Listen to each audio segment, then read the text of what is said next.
Monseigneur Benjamin Ndiaye, archevêque émérite de l'archidiocèse de Dakar, Monsieur Thierno Amadou Ba, Khalif de Bambilor, Messieurs les représentants politiques ici présents, chers fidèles catholiques, Monsieur Semedo, secrétaire général de la paroisse de Sangalkam, de Notre-Dame des Pauvres, y compris Monsieur Eugène de Bambilor, recevez les salutations les plus sincères du maire Alpha Bokor Xuma, empêché que j'ai l'honneur de représenter ici devant ce parterre d'autorités religieuses, imbu de la spiritualité incarnée par Monseigneur Benjamin Ndiaye. Monseigneur, le maire Alpha Bokor Xuma, qui est à Tivaouane, m'a téléphoné hier vers 10 h pour me dire de vous dire que vous incarnez l'une des accessoires lumineuses du dialogue islamo-chrétien. Nous vous en remercions profondément, puisque la communauté catholique est une communauté extrêmement importante. Une communauté qui a des vertus d'hospitalité, des vertus de fidélité chevillées au corps.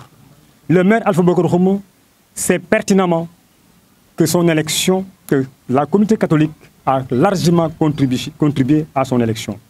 Et il m'a demandé de vous dire qu'il apportera sa pierre à l'édifice. C'est-à-dire qu'il va s'investir financièrement et moralement pour la continuation des travaux de cette église dont vous venez de poser la première prière. Monseigneur, le Sénégal est un pays de paix et vous avez toujours travaillé à ça. Je crois que le dialogue islamo-chrétien date de très longtemps. Je crois que l'exil des musulmans en Abyssinie, devant le Nadjassi, en est l'une des prémices. Et je répète, le maire m'a demandé de vous dire que vous êtes l'une des accessoires lumineuses du dialogue islamo-chrétien. Parce que sans la paix, le Sénégal ne peut pas évoluer.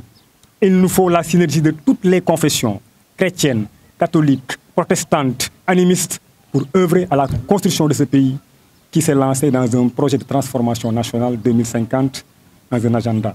Il nous faut toutes les couches, il faut mutualiser nos efforts. Et Monseigneur, puisque vous coulez, puisque Dieu vous permet de couler une douce retraite, et que votre remplaçant, Monseigneur André Gueye, puisse tenir haut le flambeau, et que la communauté catholique puisse encore poser des premières pierres un peu partout dans ce grand arrondissement de Sangalkam. Le maire réaffirme son soutien à la communauté catholique et le maire va investir financièrement ici, sur ce site, pour que les travaux soient parachevés. Et nous prions Dieu pour que Monseigneur André Gueye revienne inaugurer cette église Notre-Dame des Pauvres de Sangalkam. Avec vous. Merci beaucoup. Khalif, Monseigneur, à l'intérieur.